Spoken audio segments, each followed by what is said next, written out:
Hi, everybody, and welcome again to the ARC Logos podcast. I am one of your hosts, Anita Pinto-Young, and I have my friend today. Oh, today your friend, Sherelle Wilson-Morrison. And we have a special guest with us, somebody we've called our shrink at work, Prabashny. I'll let you introduce yourself, Prabashny, and say who you are and what you do. Okay, so I'm Prabashny. I am a family and systemic psychotherapist. And I also am, in my work, I'm a service manager for a clinical service in a children's social care service.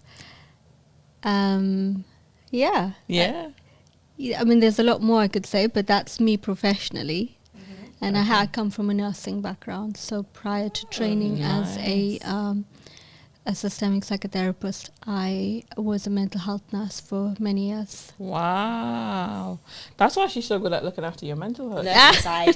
My mental health, would you say, we're starting already?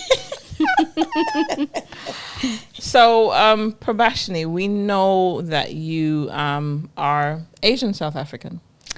That's right. I am South African born and I am of South Indian origin. And I migrated to the UK in my 20s, so my kind of early to mid 20s. Nice. Wow. So let's start your journey from you migrating over. Tell us a bit more about that. But how was the experience? How did you find it? What was it like? Yeah. Well, I guess to talk about my migration, it's probably important to say where I came from, because I studied in South Africa, went to school there, and I went to university there as well. And then I had plans to stay and make a life for myself and study further. And then my siblings decided to move to the UK, to England, and I followed them. So I hadn't. So that's why I say, that's an important part of the migration journey, because it wasn't like it was a well thought out plan, and it was something I worked towards and had planned for many years. It just happened, and it was led by family rather than by me, or it's led by a desire to be closer to my family, my siblings, rather than be apart from them. And that's how I found my way here as a student. Again. So and I came over on a student visa, studied mental health nursing, because it was related to my first degree in psychology. Oh, wow.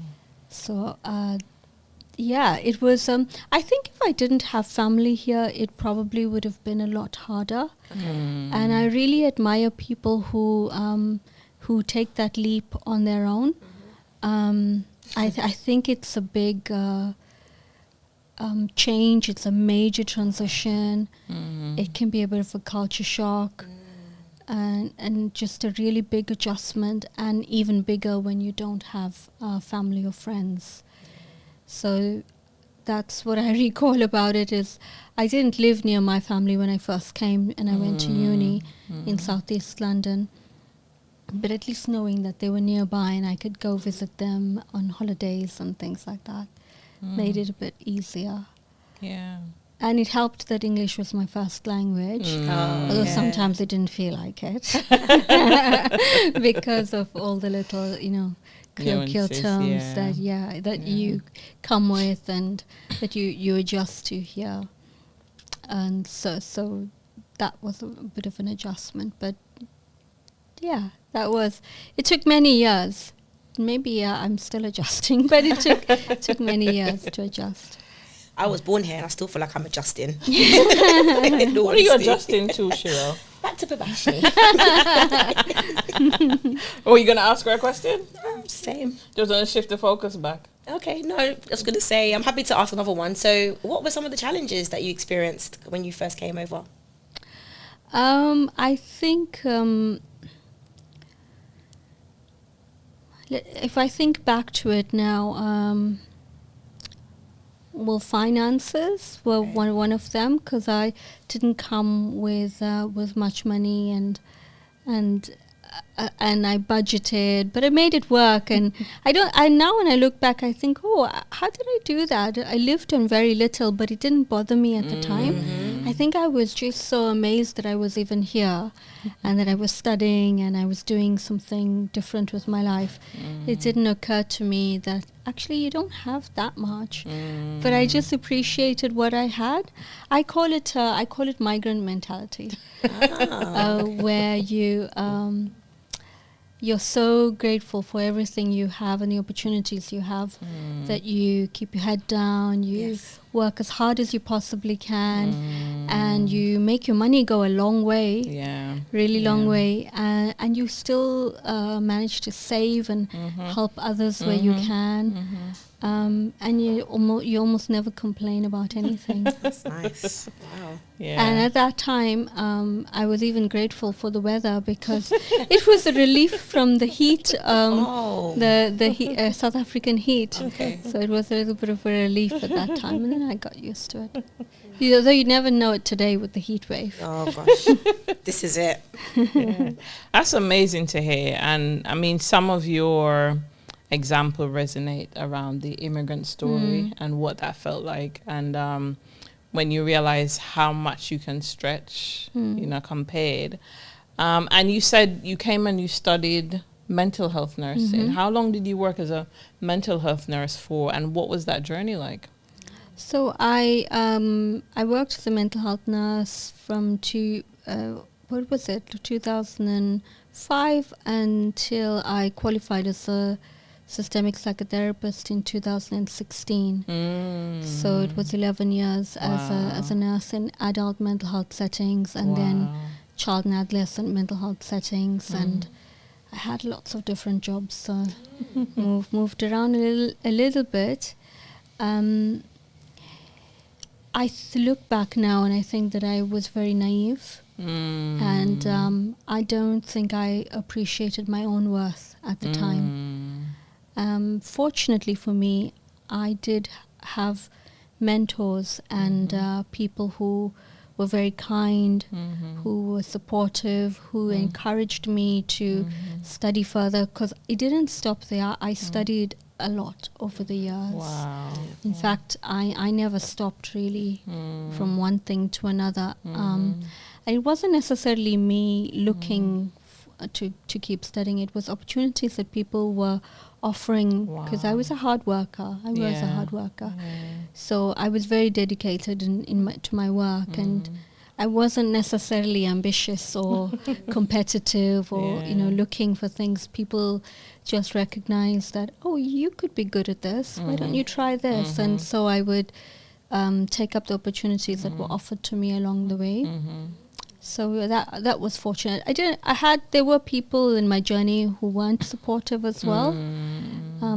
There were people in my journey who, when I look back, were possibly racist and possibly just not very kind people either.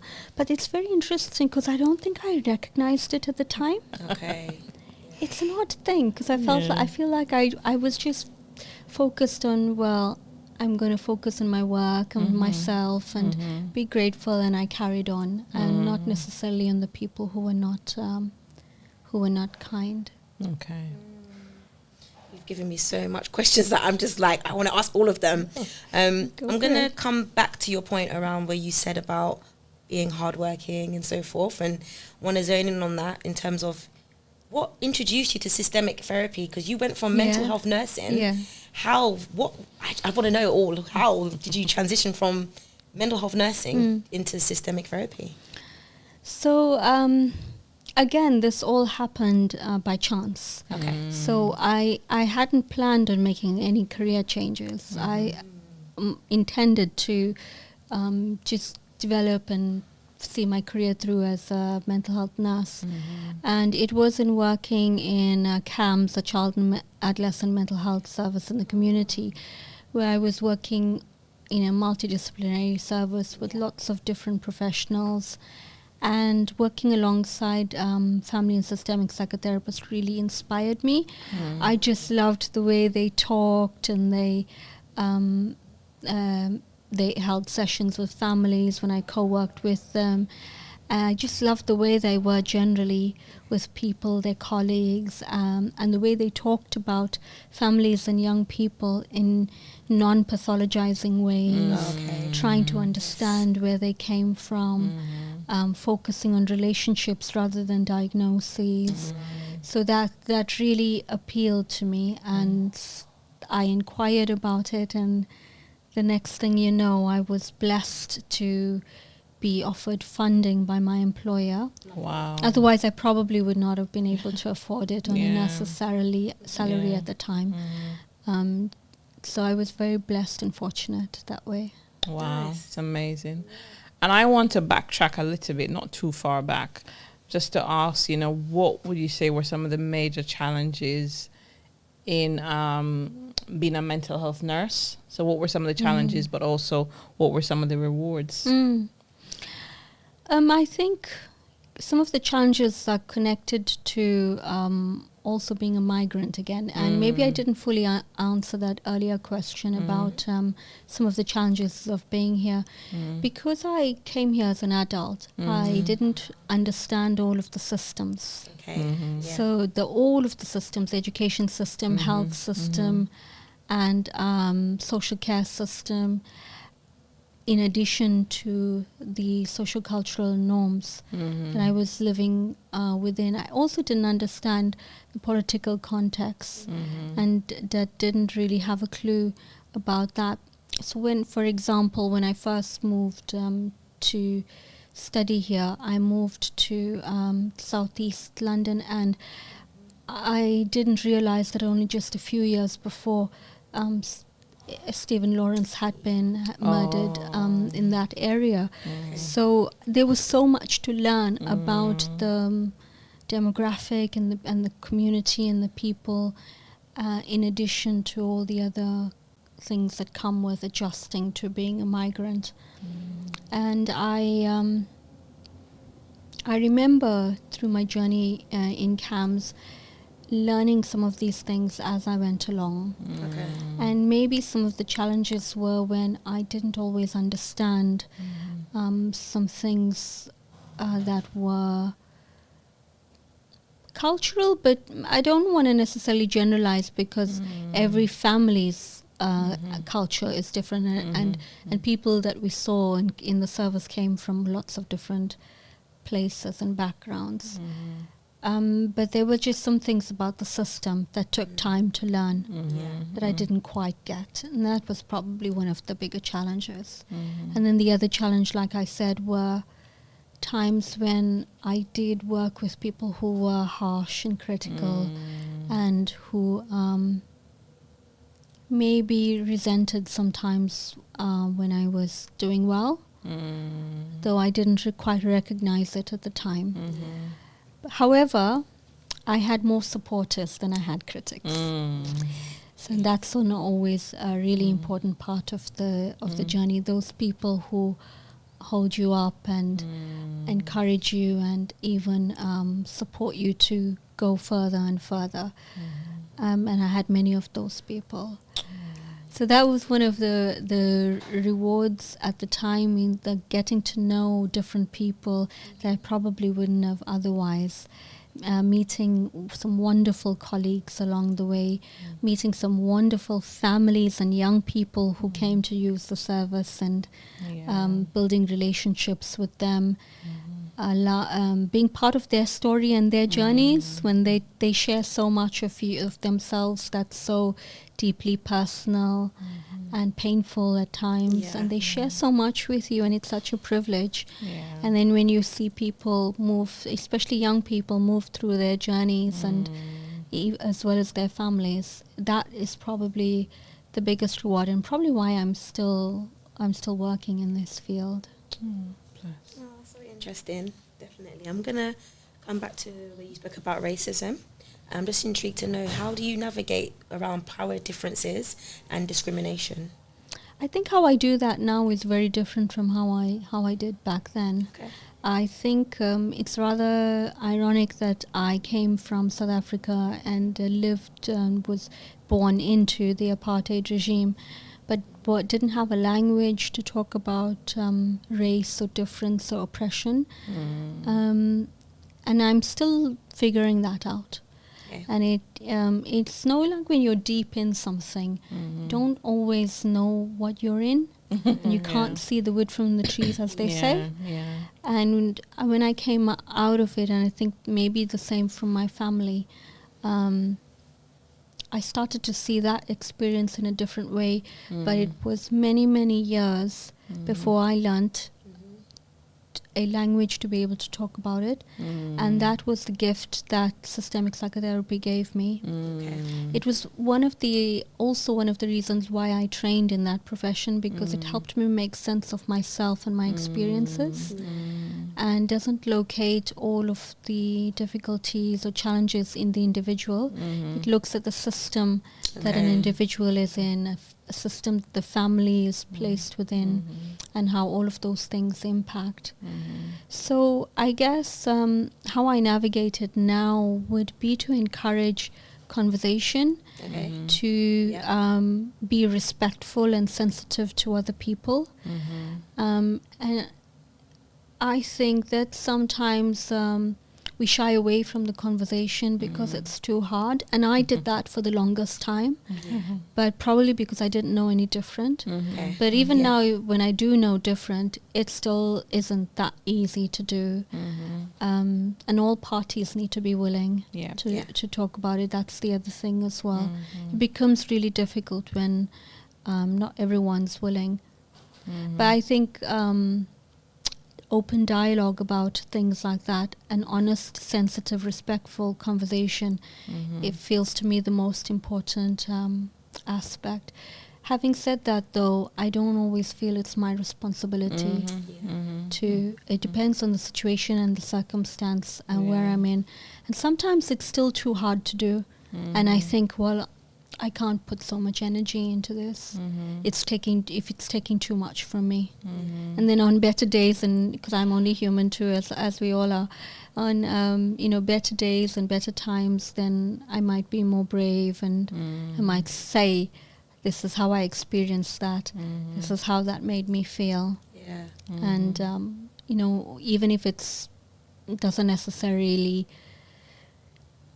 change anything or manifest into a different kind of conversation, sometimes I'll just share what I need to share. Yeah, thank you. Nice. And going back a little bit again, but kind of tying in similar to what Shirelle spoke about. I mean, again, from your experience around mental health nursing, what would you say were some of the major challenges that you saw affecting the immigrant community in the UK around mental health? I think, and again, I think now when I look back on my naivety, there was a lot I didn't realize was happening when it was happening. And now when I think back, some of those challenges might be when there's cultural misunderstandings, and I think there's an important distinction here. We're not talking about condoning harm, and we're not talking about accepting harmful practice. We're talking about times when families are expected to fit into a particular social mold or social expectations that are not fitting for where they come from and their values and their beliefs. And they might be criticized for it, and it contributes to the stress of being in a service and having people look so closely at you and your family. And if I think about this with the other shoe on, I'm quite a private person, saying that I'm doing this podcast, but I'm generally a private person, and I can't imagine having that level of intrusion in my life, whether it's in a healthcare setting or a social care setting. Yeah. So I think that not being culturally informed is one thing, but more than that, it's when professionals are not curious, because not all families and all people from similar backgrounds and race or demographic, not all people from this who share those backgrounds are going to be the same. So it's when we're not curious about what is going on for a family or a young person who's different from us, that's when I feel there's a greater chance of prejudice, bias, and even if it's not meaning to happen, inadvertently oppressive practice. Yeah. So I think that's why systemic psychotherapists in particular feel taking a curious stance with other people is so important to address issues of power and prejudice in our work. Yeah. So I'm intrigued to know, what is a typical day look like for you in Day your in role? the life of a Day in the life of Prabashny. of systemic therapist. You At work. Okay, my work day, I guess, an average day would be consultations. There's quite a lot of consultations with other professionals, and currently in this role with social care colleagues. And that means having spaces where we can reflect on what's going on in a particular relationship with the family, in the work that we're doing with them, what might be going on in that family system and in the wider system, and also thinking about what role the service has to play within that. So the service also contributes to that whole dynamic. So those are the kinds of consultation spaces we have, where we're encouraging practitioners to think about systems and not just individuals. And my days usually full of a fair few of different kinds of meetings like that. But also supervising other practitioners, other therapists. There's a fair bit of that happens. And then thinking also about service development, strategic spaces to think about where do we want to go, what do we need to change, those kinds of spaces.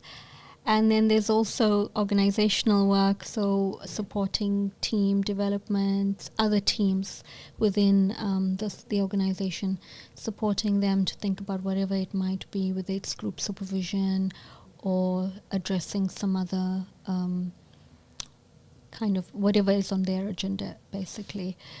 That tends, and how can I forget? I still do direct work with families. Okay. So that's very important to me, because I feel like I'm a better manager because I stay connected to a practice and being a therapist. And also that's what I love. Okay. That's what I love, and that's my passion, and that's what keeps me where I am now. That drive and enthusiasm for working with families and young people. Wow. So that's my day tends to be a mishmash of lots of different things. Yeah. So that's kind of what it looks like in the whole. Wow. And not everybody who progresses into senior leadership remain involved in direct practice. Sure. So it's quite admirable that you've said that. And I wonder, from your own reflections, like why is it so important for you to stay in touch with families and to continue doing the direct work? I personally think that being a supervisor of other therapists who are on the ground, seeing families, doing all kinds of different aspects of their work, not too different from what I just described. I think that if I wasn't connected to practice, that would become harder for me to do. And I would become disconnected with the experience of what it's like to be in their shoes and to be doing that on a day-to-day basis. And perhaps I'm not doing it to as great extent as they are still, but it's still so important that I maintain that connection. Otherwise, I feel like it becomes theoretical. And this is only my personal view, right? Because I know everyone's different and different things work for different people. But for me, I feel that the better therapist I can be, then the better manager and the better supervisor, the better colleague, all of those things. So I need to feed myself, grow myself, develop myself in those areas in order to be effective in those other roles that I have as well, especially leadership. Wow. Brilliant.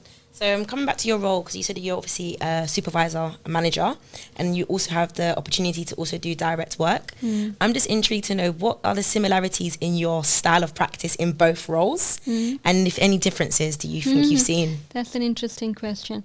Because you know why I think that's interesting? When before I did my formal training as a supervisor, which is like a year-long training, I was still supervising people and interviewing for jobs where I would be. And I remember being asked that kind of question. And I remember back then the answer that I would give was that actually as a therapist, I hope I am, right? Because it's what I aim to be, but I don't know how people experience me.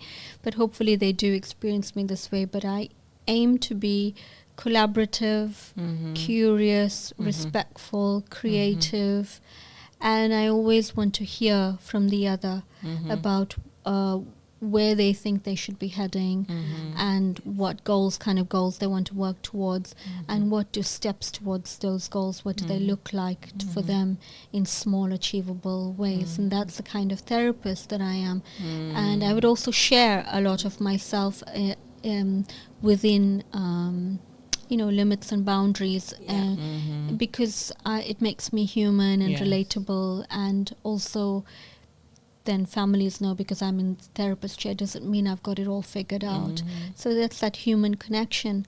So if you put me in the supervisor's chair, it's actually not that different.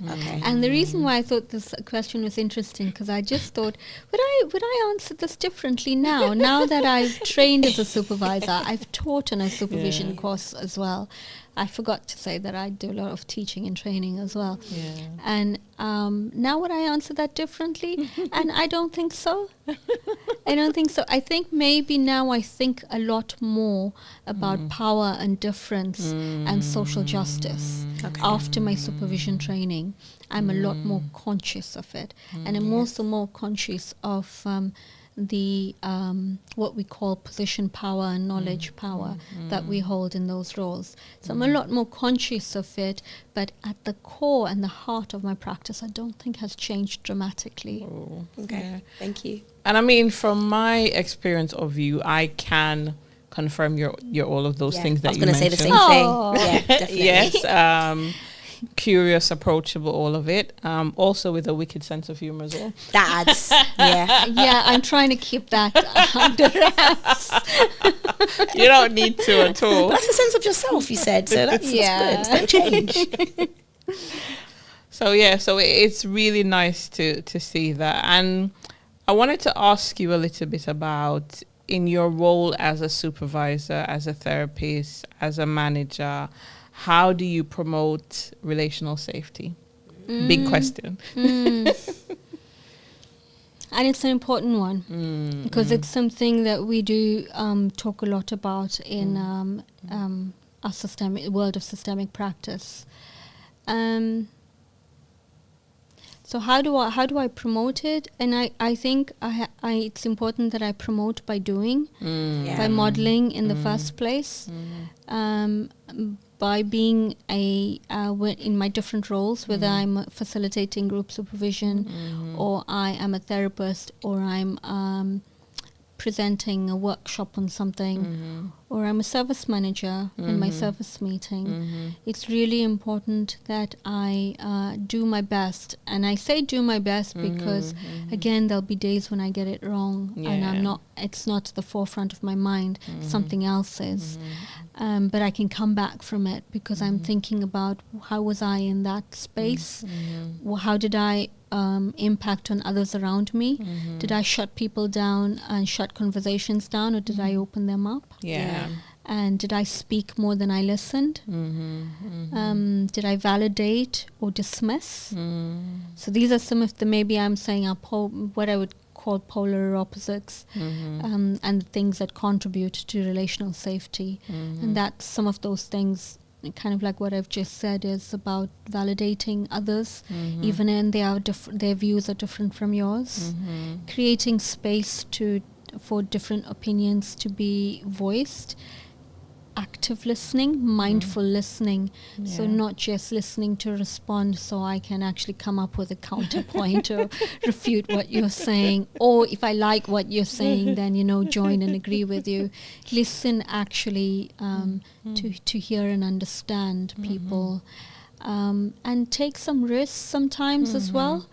Is that actually I'm not sure if I got that right, or is it okay if I ask this? And there's permission seeking in there as well, like I'm not necessarily taking a risk by imposing that on people. I'm asking, is it okay for me to ask this? And even if I ask it, it's okay if you don't want to say. And so relational safety for me is about being aware of how you are and who you are in different spaces, how you impact on others, but still being yourself as much as possible. And because when you are yourself, it gives others permission to be themselves, unapologetically.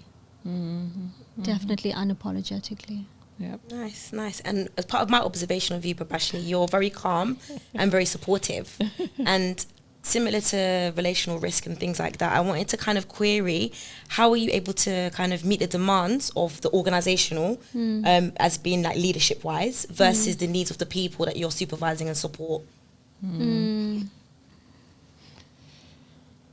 See, again, I don't see them as being very different things, because if my organization's values are so drastically different from mine, then that for me is a bit of a problem.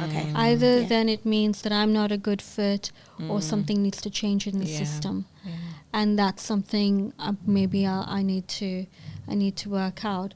But there are times maybe when there are organizational pressures, and let's remember that senior leaders are human beings like us as well, so they're getting their pressures from somewhere also, and they're having to do whatever they need to do. I think, though, Cheryl, what's really important there is being true to myself above all else. Not feeling like I need to compromise my values to such an extent that it's unethical. Because I think for me, the thing that would be my highest priority is ethics and safety. And if those two things can be satisfied within the remit of whatever I'm being asked to do, even if it's not an entirely good fit for me, but if I'm comfortable that there's no ethical compromise, and that everyone's safety and job satisfaction to a reasonable extent, let's be honest, is we can meet those things, it's manageable, then I can navigate through that. But I think I'm not naive anymore, where I'm looking for perfection, or I'm looking to please everyone. Because maybe that's the other thing, is that I'm not always looking to please everyone nowadays. Families are my highest context. The families as in the young people, the families that come use our service, because they're the most vulnerable. They are my highest context always. Thanks for that. And then I had a question about navigating power dynamics from the perspective of a woman from an immigrant background, and you've done well to progress. organizationally. So just thinking about, from your perspective, how have you managed and navigated that around power and difference? So it goes back to what I was saying earlier, about that when there were times when there were people who were maybe harsh and critical and unkind in my journey, I wasn't always aware. And I think it's because maybe I was more accustomed to racism and oppression on an institutional level, that I didn't necessarily know what it looked like on a personal level. I knew what the big things looked like. It sounds so bizarre, but if someone was being covertly, as in when it's just under the radar, but it's something that's present. I didn't always recognize it, and maybe that turned out to be a blessing for me, because I kind of maybe ignored it without realizing it, and I was focused again on my supporters. I stayed focused on my strengths. Yes. I didn't always manage to do that, because there were times when I was feeling depleted and I was feeling deflated. And I think that's where my community becomes important. And that's what I would say to others as well, is who's your community? Who are your people? Who are those people that always have your back no matter what, and will tell you the truth no matter what as well? Who will always be honest with you about their own views and what they think, and who will always be there to encourage you and cheer you on at every step. My family's been a big part of that for me.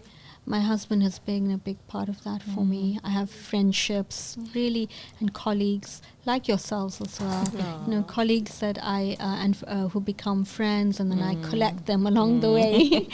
So people like-minded people who are authentic, who are not afraid to express their views, and who'll still cheer you on, who won't resent your success. And those are the people maybe I've kept alongside me. And I think then as well, my faith and spirituality has been a very important foundation, a really important foundation for me, and something that I return to time and again when I face any kind of difficulty or challenge. I haven't always been brave in being able to confront anyone about it, speak up in that way. I think I am now. However, interestingly, I face it less so now, which is a very interesting thing, whether the influence and power that comes with certain positions means that people a bit more careful. Perhaps are careful, perhaps respect you in a different kind of way, which is unfortunate, because it shouldn't necessarily be that way, but sometimes it is. You talk strongly about community, which resonates a lot with both myself and Anita. Outside of community, what would you say are the other motivations for you to do what you do and to keep going on doing what you do? And I know also you mentioned spirituality and faith.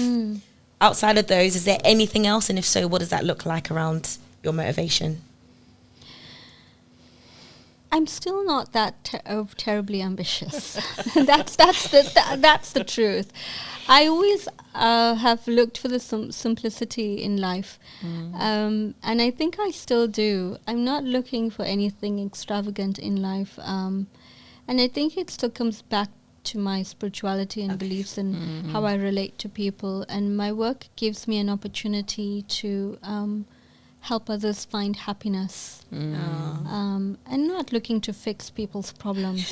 It's really about finding a little bit of happiness wherever you can, just to enjoy this life. And maybe that's again my spirituality way, because I believe this life is a gift. And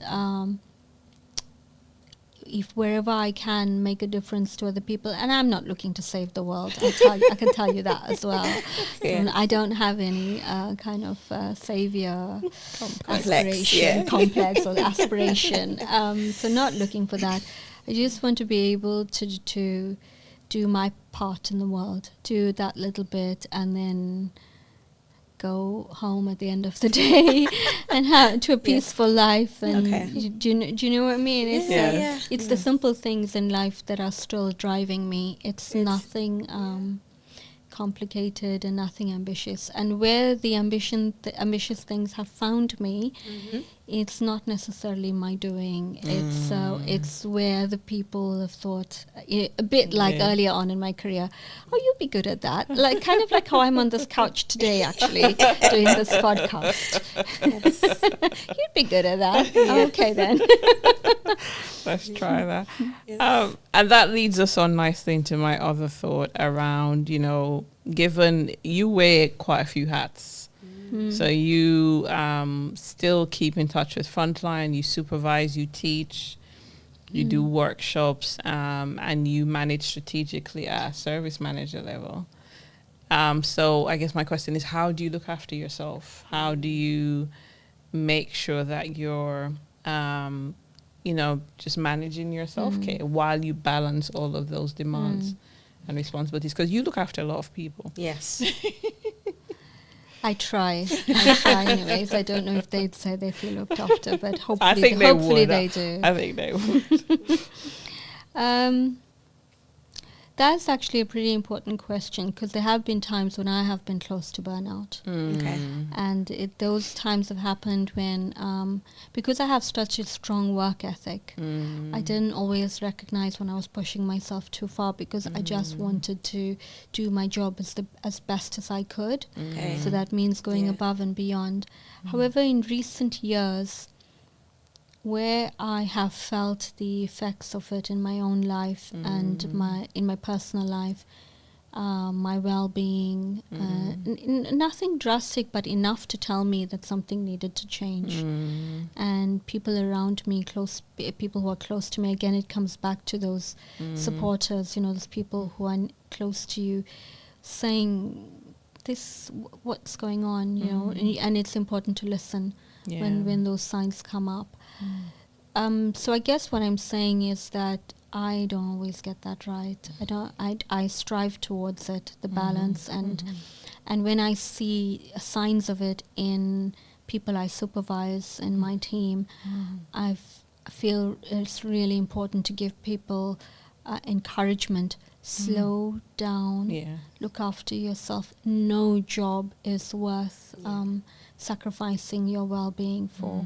So I try now to practice that myself, and I do more for myself. Don't work as long hours when it's possible, and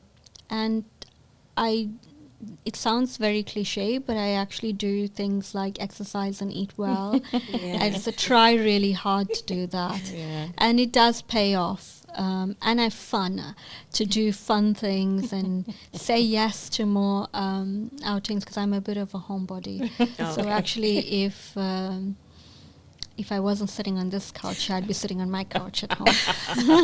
So I'm a bit of a homebody like that, and I also give myself permission to be that when I need to just not do anything. It's just me and my TV, and that's it, and that's okay too. So it's not being too hard on myself, you can't do it all of the time. Something has to give.